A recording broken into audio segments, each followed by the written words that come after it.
मेरे साथ कोई भी घटना होती है तो उसकी जिम्मेदार इकरा हसन होगी। बात लगभग ऐसी है 40 वीडियो जिसमें जान से मारने की धमकी दी जा रही। इकरा हसन मुझे टारगेट करवा रही है जिहादियों द्वारा, और अगर मेरे साथ कोई भी घटना होती है तो उसकी जिम्मेदार इकरा हसन होगी।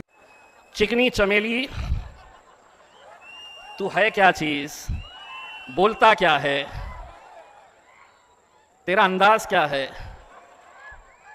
चिकने, कि अगर मुझे सियासत करनी है तो मुझे मुसलमानों को गालियां देना पड़ेगा। दोस्तों, शुरू का ये वीडियो देखकर आप समझ गए होंगे आज का मेरा ये वीडियो किस पे होने वाला है और कैसा होने वाला है। मेरे दोस्तों, इम्तियाज जलील साहब ने इकरा हसन जी का जो मुद्दा था वो फिर से उठाया है और अपनी वीडियो में जो उन्होंने कहा है वो आपके लिए सुनना बहुत ज़रूरी है, क्योंकि दोस्तों इम्तियाज जलील साहब इकरा हसन जी की हक की आवाज़ उठा रहे हैं और उन्होंने एक भाषण में अपने इकरा हसन जी के बारे में ऐसी बात बोली है जिसको सुनने के बाद जो कि इकरा हसन जी को गाली दे रहे हैं उनके होश उड़ जाएंगे। मेरे दोस्तों, जैसे कि आप सबको अच्छे से पता ही होगा, इकरा हसन जी जो कि समाजवादी पार्टी की सांसद हैं, उनको कुछ दिन पहले गालियां दी गई थी, उल्टा सीधा बोला गया था। उसी बात को लेकर एक बार फिर से इम्तियाज जलील साहब ने उन इकरा हसन जी के बारे में कुछ कहा है, वो सुनना आपके लिए बहुत ज़रूरी है। जी हाँ मेरे दोस्तों, अभी मैं आपको जो वीडियो दिखाऊंगा उस वीडियो में इम्तियाज जलील ने जो इकरा हसन जी के बारे में कहा है वो आप देखोगे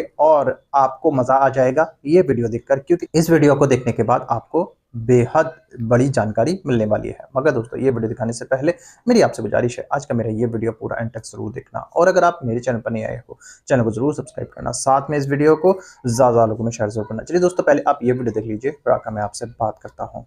आप लोग जो मुसलमानों को जिस नजरिए से देखते हैं, मैं हिंदुस्तान के मुसलमानों की तरफ से आज इस हुकूमत को, प्रशासन को और पुलिस को यह कहना चाहता हूं, एक एक नौजवान, एक एक बुजुर्ग की तरफ से मैं इस हुकूमत को यह बात कहना चाहता हूं कि जमीन पर घर बनाया है मगर जन्नत में रहते हैं।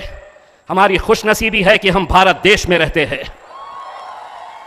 हर रोज हमने यहां पर भी कई बार हमारे खिलाफ गालियां तक सुनी है, लेकिन अगर आप ये समझ रहे हैं कि हमारे मुंह में जबान नहीं है तो ये जितने भी है इन सब की जबानों को अगर मिला दे, हम तो जबान और पाए खाने वालों में से है मेरे भाई। आप हमारी जबान का कहां मुकाबला कर पाओगे।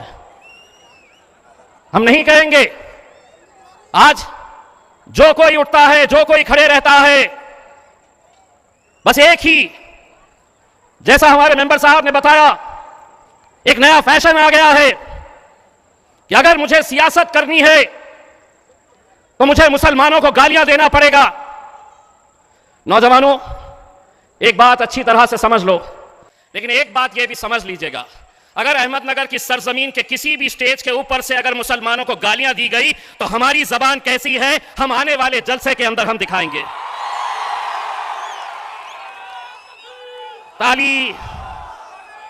ताली एक हाथ से नहीं बजेगी।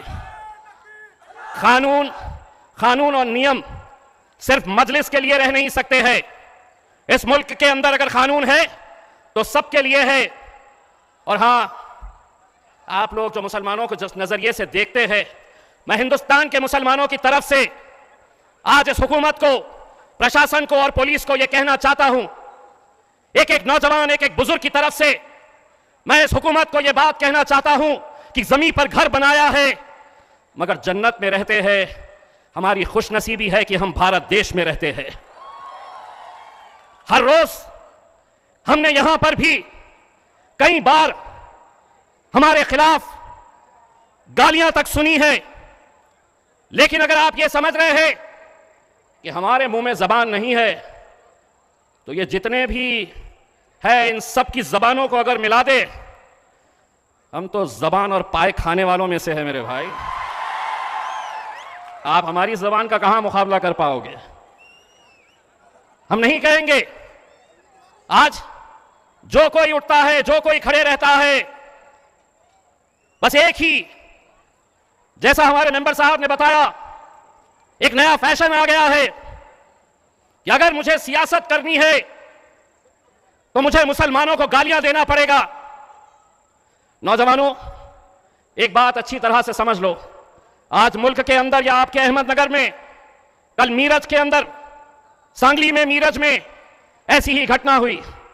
कितने सारे बच्चे, एफआईआर, कैसे कैसे सेक्शंस इनके ऊपर लगाए गए।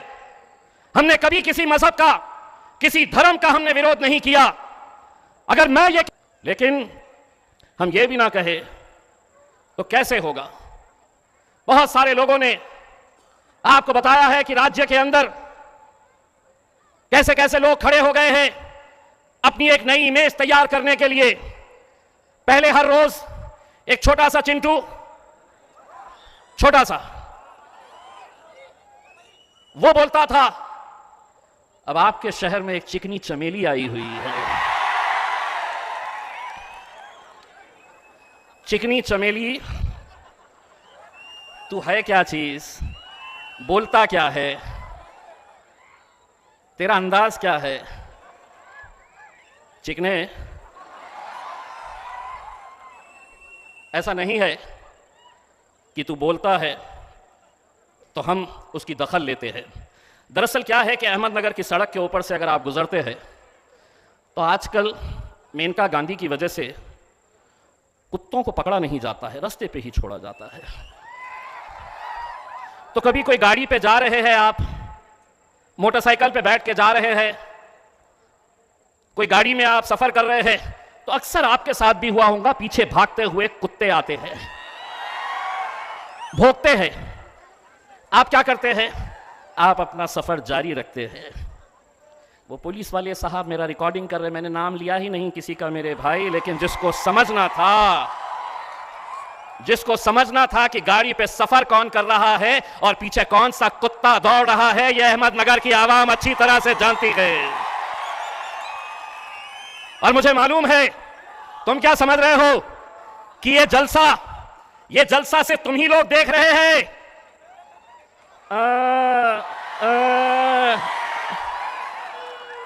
मुझे मालूम है कि चिकनी चमेली तू भी देख रही है कि मेरे बारे में क्या बोल रहे हैं करके। एक बात, तूने कभी कोई गाना सुना है या नहीं है, लेकिन एक गाना जरूर सुनना, सुबह, दोपहर, शाम और रात में सोने से पहले वो गाना जरूर सुनना। बाप तो कहां कहां से आ गए, बोले मेरे पीछे अजीत दादा है, कोई खड़े रहता है बोलता मेरे पीछे देवेंद्र फडणवीस है, कोई कहता है एकनाथ शिंदे है, और इन सब के ऊपर नरेंद्र मोदी है। अरे हम तुम्हारे बाप के बाप को नहीं छोड़े तो तुम चिल्लर क्या चीज है बे। अगर इम्तियाज जलील में अल्हम्दुलिल्लाह मेरे कायद बैरिस्टर असदुद्दीन अवैसी साहब के साथ पार्लियामेंट के अंदर बैठ के अगर हम नरेंद्र मोदी साहब की आंख में आंखें डाल के बोलने की हिम्मत कर सकते हैं, तो तू चिल्लर क्या चीज है बे। बस इतना कहना चाहूंगा। 10 दिन पहले मैं इसी रास्ते से गुजरा था, उस वक्त मैंने ट्वीट किया था कि अगर देवेंद्र फडणवीस, एकनाथ शिंदे, अजीत पवार अगर इस सड़क से अपनी गाड़ी में बैठकर गए तो मेरी तरफ से 10,001 रुपए का इनाम इनको दूंगा। 10 दिन के बाद दोबारा जब आया तो यह कीमत बढ़ा चुका हूं, 10,000 की जगह 20,000 दूंगा। और कलेक्टर साहब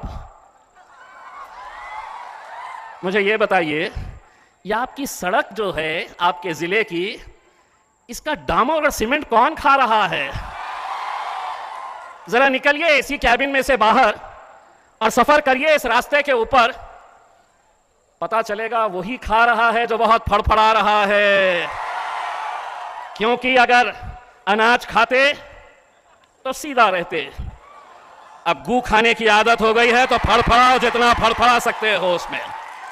मुझे मालूम है ये सभा हुई है तो कुछ दिन के बाद तेरी महफिल भी सजेगी, लेकिन एक बात अच्छी तरह से मैं जानता हूं, महफिल तेरी सजेगी, चर्चा हमारा होने वाला है उसमें। स्टेज पर तू बैठेगा, बोलने वाला हमारे बारे में बोलेगा। मैं, मेरे भाइयों, मुझे मालूम है कि अहमदनगर एक ऐसा जिला है जहां पर हमारे कुछ पुराने साथी उस झंडे को संभाले हुए थे, जिस झंडे से लोग परहेज करते थे। 29 तारीख, 28 तारीख के दिन जो अहमदनगर के अंदर घटना हुई, हम यकीन मानिए किसी भी तरह की हिंसा का हम समर्थन नहीं करते हैं। मैं नौजवानों से सिर्फ इतनी अपील करना चाहूँगा, यकीनन हम अपनी जान से ज़्यादा अपने मोहम्मद मुस्तफ़ा सल्लल्लाहु अलैहि वसल्लम से हम मोहब्बत करते हैं, लेकिन अगर कोई बैनर लेकर खड़े रहेगा, कोई पोस्टर लेकर खड़े रहेगा और ये कहेगा कि मैं मेरे नबी के बताए हुए रास्ते के ऊपर चल रहा हूं, मेरे नबी से मेरी मोहब्बत अगर मुझे जताना है तो मैं कहीं। दोस्तों देखा आपने ये वीडियो, मुझे पूरी उम्मीद है ये वीडियो देखकर आपको सब कुछ समझ में आ चुका होगा। दोस्तों आपकी क्या राय है इस वीडियो के बारे में मुझे कमेंट कर जरूर बताना। दोस्तों आज की वीडियो में बस इतना ही, मैं फिर मिलूंगा ऐसी ही दूसरी वीडियो के साथ, तब तक के लिए नमस्ते।